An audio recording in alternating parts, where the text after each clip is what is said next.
They said, man, they got you. Everybody must be locked up now. It showed in my behavior. Let me put it a different way. Misbehavior. Because I was hurt at a young age before I even went in there. Molesting all the rest of that stuff and couldn't talk about it. Yes. You see, what you do at home, stay at home. Yes. All that little stuff. So I was caught up in the mess in the beginning. So when the door was open and the guy came to pick me up, I did what I knew best. I went back to using and going through the other stuff. Until my pop called me down from Philly and said, son, you need to leave. And when I was in prison, it wasn't nothing. Make 17 cents a day working on a farm and everything. Yeah. You know, with the jokers on horseback with the shotgun over my neck. You know, and I couldn't run because the field was as long as I could see.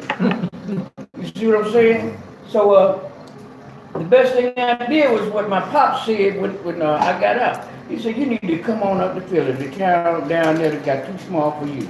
You're going to end up killing somebody, they're going to kill you. And so I went up there, but I took myself with me. Yeah. Behavior, actions, and attitude. I had no gratitude. So I hooked up with a person just like me. I met another guy that just got out of the joint for murder and everything, and we walked together on Broad Street and everywhere else because we could understand each other. But this is the hit. Where I'm at now, my challenge is to stay honest with me first. And stay open to change. But if you don't show me change, you need to move out my way. Come on now. Because I don't want to stay stuck on stupid anymore. Amen. I follow some G-O-D. Yes. That's good, orderly direction. Amen. So I've been following that for 15 years now. I haven't used a drug or a drink, but I still fall short in areas. And I know that now because I don't beat myself up about it because I know as long as I'm in this skin, I'm going to fall short. But I don't fall short on the same thing over and over Amen. again. Amen. Yeah. It's about the You can get desire with to this, change. so you can get with it. Right, man. I love what Brother Lace just shared because again, that kind of goes back that not everybody gets that and start embracing the change process or the process that we need. You know, so many of us come home and we get into somebody owe us something mode, and that's not to say that everybody has that, you know, but that is to say that that's something that's a mindset, it's a reality, and so those are individuals that we have to be able to work with in a particular mode as well. You know? I think it connects to this conversation. Sitting from where we sit, I truly think, and I know I get laughed at, I get eyes rolled at when I talk to defense counsel working out a case when I talk about probation, because I think that a good probation officer can be a lifeline, can be the person that can walk with you, can be your Sherpa to navigate the system that is incredibly difficult to navigate. And so I don't see probation as being punitive. I genuinely believe that probation can be a benefit. But how do you connect that when you're talking to somebody, you know, they've got 10 days after they get out to make their contact with their probation officer? Is there a way, if you know, for example, you know, that Diamond's coming back and that his release date is April 1st of 2020. Is there a way to make that connection while he's still in the facility? Is there a way to establish that relationship of trust, of communication, while he's still there? So that way when he shows up, it's not just like, oh, okay, what's your name is Nathan Ham. So nice to meet you. So does that mechanism exist within statewide probation? Because I think there would be some value in that. It is. Good question, and we do have that. Okay. So we have what we consider a regional reentry officer. So since our district is small, they consider me as the reentry officer. So monthly I go to Coffeewood and we have a discharge list of the people who get released in the next 90 days. Isn't OAR there too, with their reentry program? They have a reentry program with OER, so they do the program, yes, at Coffeewood. So for us as officers, we meet with the inmates prior to them getting released at Coffeewood. And You said it's 90 days? will it be your probationer, or they'll meet with you and then they'll get assigned to another probation officer? If they're going to be residing in Arlington, 10 out of 10 times they will be. Okay. Hold on, because I want to go around, guys. Okay. All right. I have actually. You want to ask a question real quick? Yeah, you good. All right. First off, I just want to take a minute to introduce myself and what my role here in Armed Arm is. Basically, I met Kelvin last year. We did a walk, and I also met Della. We did the first national dual diagnosis walk for recovery event nationwide. You know, I am a very important blogger and everything. Works very closely within the opiate epidemic. 19 years ago, I was reintroduced into society after being expelled into the system after aging out of foster care. Basically, my situation was I was abducted and sex trafficked, and then it went downhill from there. It led to addiction, and well, currently, I now fight. Um, Now, my portion is I've been traveling around, the United States to try to start and implement that stories. Everyone's story makes a difference and makes an impact on everybody else. No matter how far it is, that's what me and Kelvin, got us really close to each other. That was an idea, and I'm glad that you're here, and I'm glad that you're taking time to do that. Um, Possibly as a way to make the people that are trying to transition to establish the behaviors, and you had said about the accesses and everything, and Diamond, this also might be a little bit beneficial for you as well, and I want to get with you afterwards. While we are incarcerated, in order to start and benefit ourselves, we have this opiate epidemic and we don't have enough resources out there. I spread time finding volunteers to go around and really do the research. Why can't we sit there and why can't we make them feel like they're a part of something to welcome themselves back into? Because quite frankly, face it, we're failing. Whatever we're doing, we need to come up with a better plan. Because quite frankly, we're having a Learjet go down a day between our kids, between our adults, between our families, between everything. And it's not only with addiction, it's with depression, it's with gunning each other down, it's with everything. We need to figure out some way, and it all begins with us. So what can we help you out with to give you us ideas in order to share and help resources? Because quite frankly, something's failing, and that's where the peer introduction and our sharing our stories comes into play, and we greatly appreciate you taking your time out to listen to our voices. Thank you. I do want to chime behind that, because here's one of the things that, and I think this was posted. I have an email right here, and it's from Sindale Green. Sindale Green is the head of education at Rivers Correctional Facility in Winton, North Carolina. That's where I was at, in federal prison, the old whacking hut. She invited us down for a resource fair. And there was such a connection made with the inmates because many of them were still there from when I was there. She saw that connection, and she and I have been fostering that connection ever since. This is something that I think is so important, and that is the connection from individuals who have been at places, especially where you have been, to be able to go back, because it's hard. It's extremely hard to go back to where you've already been. There's so many stipulations in place because you've been there. But we're the ones that can make that connection. We are the examples. Mm-hmm. All right, so I got two hands. I was just going to bring back what you were saying. Go ahead. Virginia Department of Correction, we do actually hire people that was incarcerated to go back into the prison to be employment specialists. Oh, really? So yeah, we do actually have that option for people returning citizens. Is it pretty difficult to get those kind of jobs though, Nathan? Are there a lot of strict requirements? Right, you have to meet the criteria. What criteria? I mean, any standard that's necessary to meet that particular job description, you have to meet that criteria. But surprisingly, there's a lot of people in the Virginia Department of Correction that do meet that criteria, that do have a record, and they are rehiring them. Okay. One guy I know, he just did 7 years, and now he traveled doing he does power stand, he does deep metal, he does the prison's local. You guys have heard you are the best because you can model the way for the inmates. So I definitely agree with that. So we do have that offer. We have a new director. I don't know if you all ever met Harold Clark. He's excellent. if he promotes it, he wants that to happen. Because we do understand that you guys are helpful. So it's out there. I mean, you have to just meet the Is that criteria. person region, is that throughout the state, Nathan, or is it just a Central Virginia thing? It's throughout the state. It is, It's okay, throughout the state. alright. Okay, so we got 3 hands.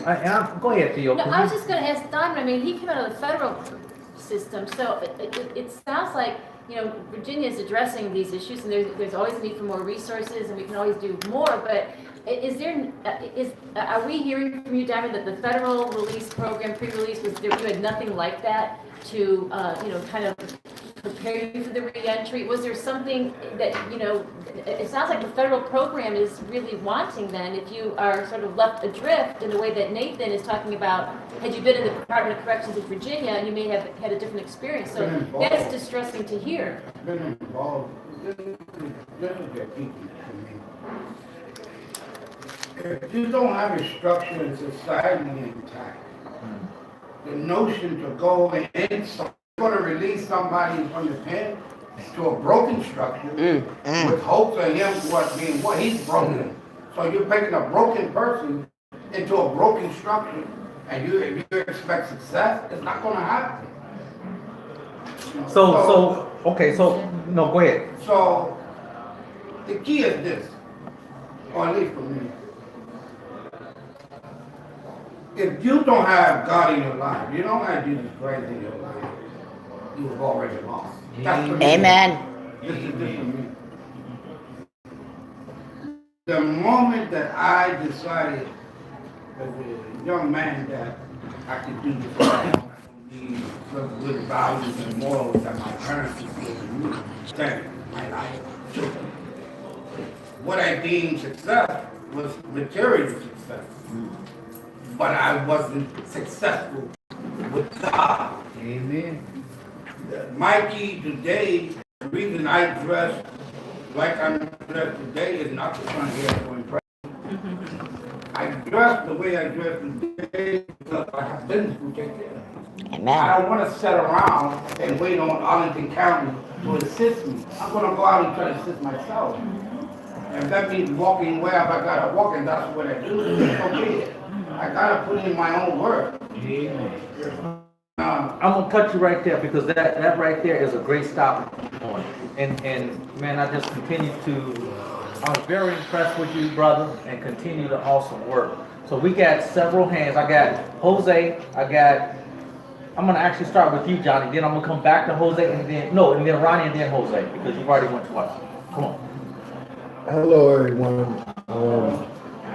I'm from Washington, D.C., and I had the privilege to be connected with Arm in Arm.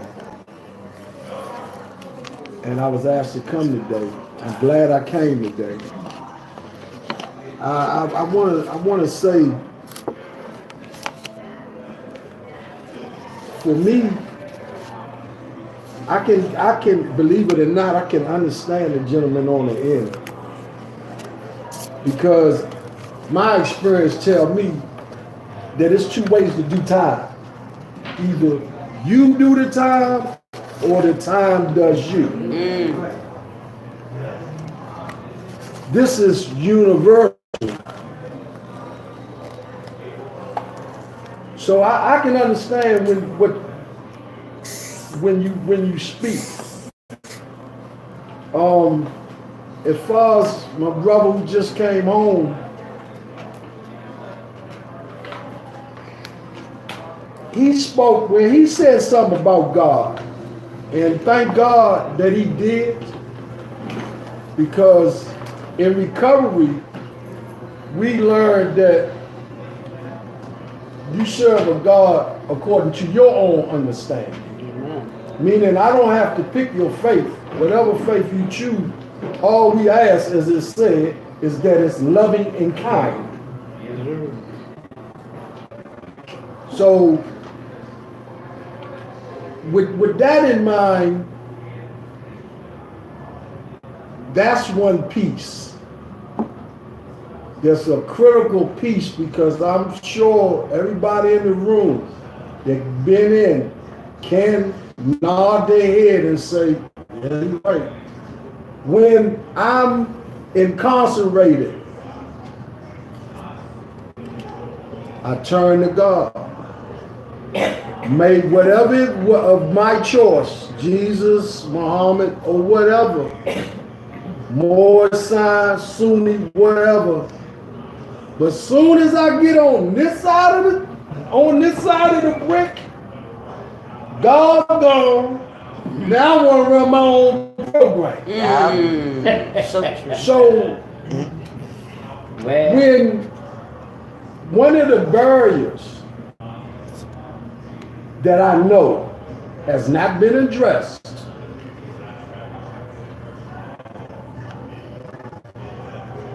is about faith. According to your own understanding, because inside, man, I could write, my mother never could tell you, man, God damn, that's my son. I got him back. But as soon as I'm out here, I want to put that aside. This is universal in America. It doesn't apply to everyone, of course, but a lot of people that's incarcerated have their faith while they're incarcerated. It's not promoted governmental wise. Social workers gotta stay away from it. Probation officers stay away from it. CSW stay away from it. It's in some of their contract. Don't tell the person about you. Yep. That's where the peer support specialists come in. And to take it even further, they have what they call forensic peer support specialists. These are people just like you and me that done been in, come out, and go back in to say, and not say, show that you can survive out here. It's hard, because trust me, learning how to live life on life term is a everyday experience for me. I can tell you more about prison environment or mentality than out here. I'm gonna cut you off right there, Jay. That's a good piece of good starting point. But you also brought up several very good points. We're gonna swing on around. Yeah, like, I did about 20 years in the military. Some of the things that guys say that I experienced, but I experienced it in a different way. After doing 20 years in the penitentiary, when I came home, I had a home that could support me. But I grew different from my family. My family didn't know me. You see what I'm saying? Because I've been in the penitentiary 20 years. My family don't know nothing about the penitentiary. They don't even know, my mother don't even know her son. But there was a system there to support me. I had a place to go. They may not have the money to give me that I needed. And I found myself looking around and seeing other people that I went to school with that had houses and wives and kids. Now I'm trying to catch up. And what? Catch up. Catch up. Yes. You know what I'm saying? I don't want to keep asking my mother for 10 or 15 houses. I need some real money, and that ain't gonna do it. And I'm out of the penitentiary, but I'm looking around seeing all my friends that went to school, but they got homes. I'm trying to catch up. That sends me back to the penitentiary. See what I'm saying? Yup. Behind the fact that I don't want to go out there and commit crimes for real. It's just that I don't want to be seen asking somebody for something or bumming something up or don't have. And so with my crazy thinking, I'm back out there again. Hustling. Another thing, somebody, they were saying what he said, a lot of times we're going to go home and have structure. I went home and had structure. My people had it. I had a place to go to, you know what I mean? But the money wasn't there that needed to blitz family, you know? But another thing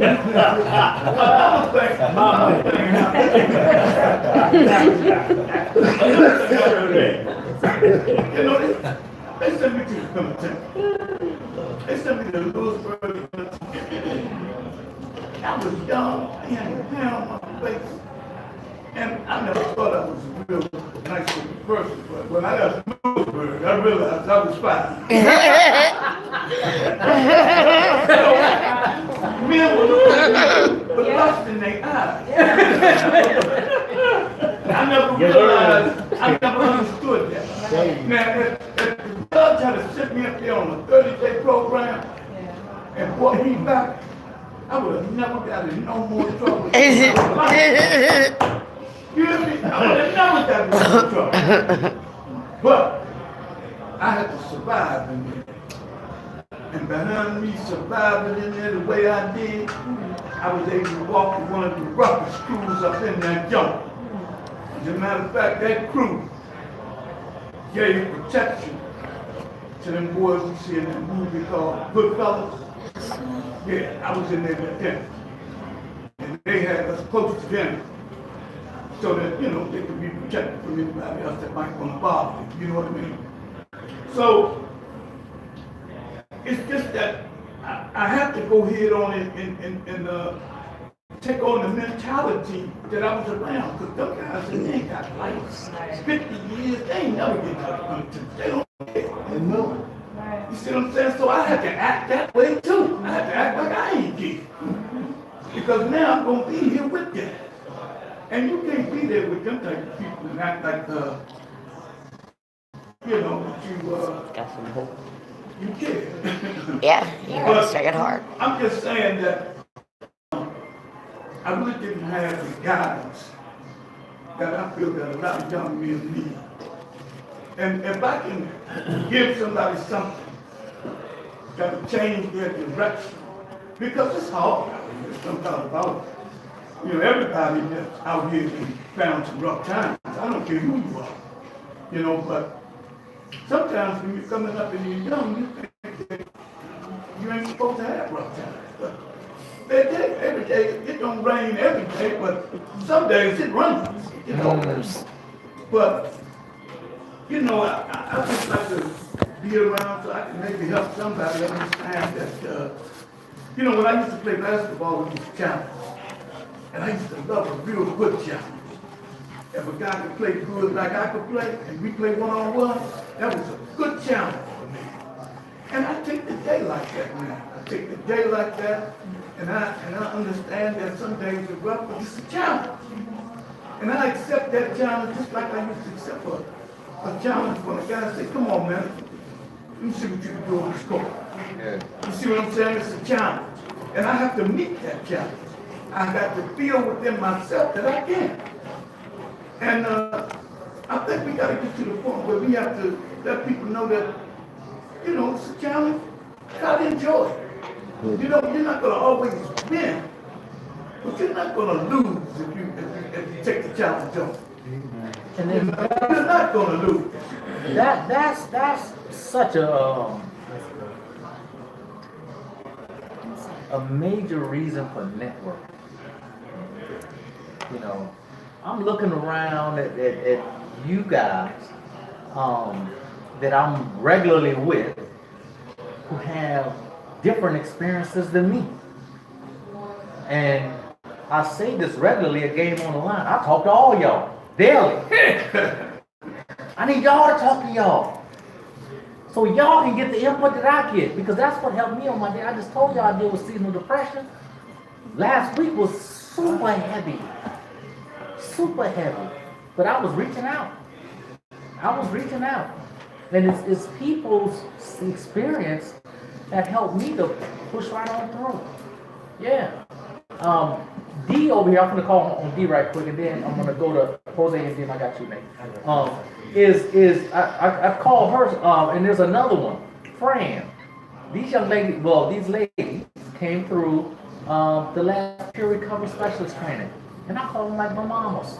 Cause you know they say something, Kelvin, you're taking care of yourself? Are you doing this? Yeah. You know, and this is the kind of stuff that I need to hear sometimes. Cause I've been 10,000 miles from wrong. Kevin, you said exactly what I was getting ready to talk about. Some probation officer, I heard trust, faith, mental stability, and he hit on something real big about finding someone that can help you be accountable, and you help them become accountable of whatever the actions that you're trying to get through. With that said, it's just what you just said. It takes a village. Yes. Not no one probation officer, not no best friend, but it takes a village of some, you have to network and get that one somebody who you can trust. Hey. It takes time, but it trust. We can talk all day long about what the system has in place. I know firsthand, dealing with family members. I can say anything as simple as cook something. I think it's simple, easy, but where their mentality is about cooking, the instruction is not easy when you get in the direction. So that's why I say it takes a village, because it has taken me many years, more than 10 years, to understand they don't understand.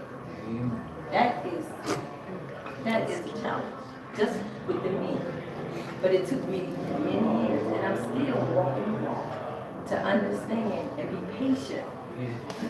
To be patient, that is so key. And so everybody that comes up out of the system, step foot ground out here, it's a new world.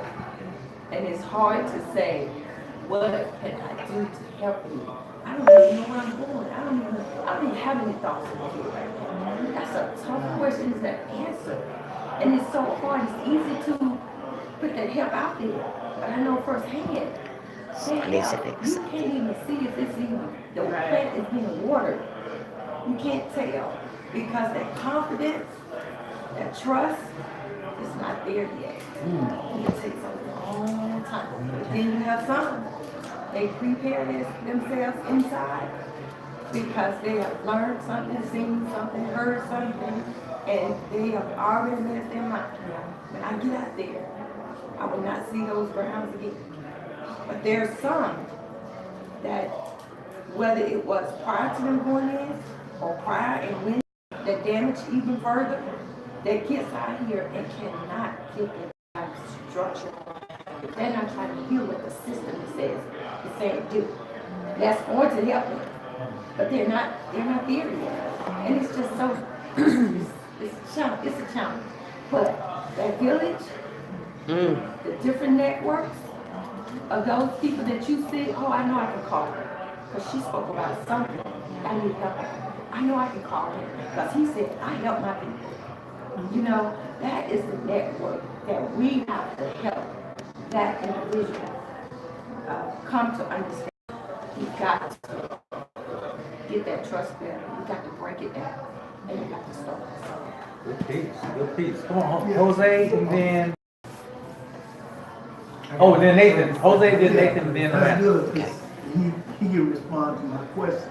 My statement. Because I really believe in that you really need guys, positive guys, to go back into the prison system, to let them see that it can be done. Because one of the most impressive things that I used to watch and I used to go to was when outside guests come into the prison, especially if they have already been in. You want to hear what they say. They come in, they impressed, got dressed real nice. And it's hard to even believe that they've been in prison because they had such a good presentation. And it gives one that's sitting back looking, give him a better attitude about himself. He can believe. But see, when I was coming through the system, they didn't believe in bringing us in or bringing people in. Only in spots, but they need to really start looking at people that's doing the work out here to bring them in there to do some work. Because when I was in, I was all about programs. I created it. I wrote proposals up. And the Department of Correction, and you can verify that the Wake Up program is my work. my work there in Buckland, we used to work with those guys that got locked up in a hole in isolation, the special unit. The captains, the police force of the prison system used to call on us to counsel these dudes. They would tell them to get in the wake-up program because we was experienced veterans in the system. We had been in the system. Most of them had been in over 10 years.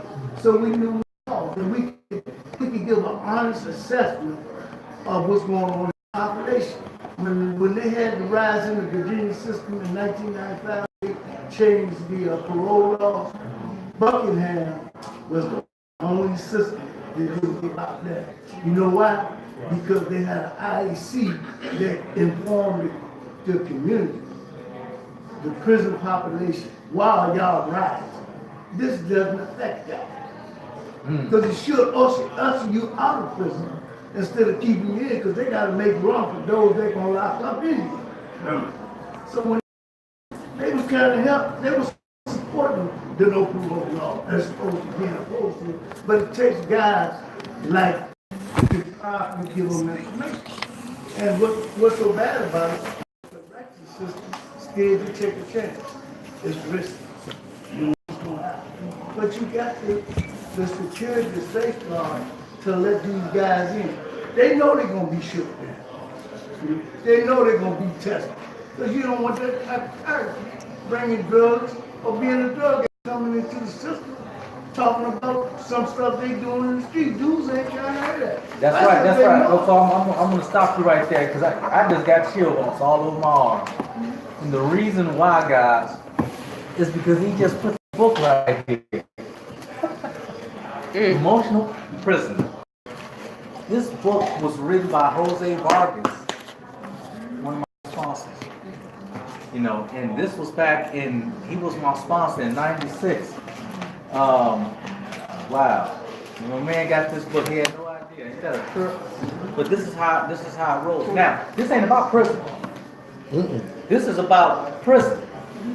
Yes. Prison. Yes. You know, that's what this is about. You know, and I was introduced to this back before, and it wasn't even in print. It wasn't even in print then. You know, wow. Come on there. I was going to follow up with Theo Augustine. You brought up what the federal system is doing. I want to say that President Trump, about 6 months ago, with the efforts of a former Virginia Department of Correction inmate by the name of Kimber Smith, rolled out the first act, which in the bill, first step bill of helping out the inmates and doing everything that pretty much Virginia is doing when it comes to reentry. Where we talked about more programming, more transitional services for those when they get released. So there is something coming down the system. I'm not sure that they start implementing in the federal system, but it is an act that's out there. And hopefully in the next 2 to 3 years we see the benefits of it from the federal system.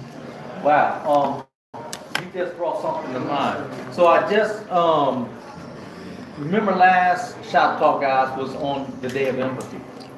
So during the Day of Empathy, let me just first take a second and applaud and commend our outreach team, Dee, Jose, Ronnie, and Keith, who was not here, who spent time on the Day of Empathy in our Arlington County Police Department. They were at Culpeper Gardens. And that was at the suggestion that Jose had brought forth as far as spending some time with seniors who can't actually get out. And also with Captain Vincent had made the suggestion of trying to have something where we come together. I, on the other hand, was down in Richmond at the Day of Empathy. That was held down at the Bell Tower where we had some small groups and we talked about several issues. Bobby Scott was supposed to have been there and he wasn't able to make it. We did talk, get some words into our current governor, who has agreed, had agreed, and so he's supposed to have been coming to get with us at the same time as church is going to be in Riceville, actually, county in that area. One of the things that I said is, listen, ain't no use in coming together with this man and doing a photo shoot. We can do that at Shop Talk. But it is about having some action items. Exactly. Some things that, so it's not, and again, it has a lot to do with the blackface and all this and that. But that's a platform to begin of talking about re-entry. Because some of you guys were down with us at Advocacy Day in January, and you saw the things that went before the General Assembly and how when it dealt with re-entry, most of that stuff was shot down. It was shot down. What I'm gonna do is just pass this around and please just put outside here if you want to join us. Some of the other organizations that's going to be me bridging the gap with Richard Walker. It's going to be there. It's going to be several organizations, but what we want to do, come together in small groups, and we're going to put together our action items and how it addresses returning citizens, citizen community, victims of crime. We're talking about community inclusion at the end of the day. This is what it's about. And this is why we're good at it, you know, because the thing is that we are able to step outside of ourselves and think about other people. So I'm gonna just pass this around, starting with Courtney. Is that for just starting it, put the check? Yes. Okay. Yes. All right. As a matter of fact, just put DE for Day of Empathy. Agenda or? It is legislative. Is any issues that you would like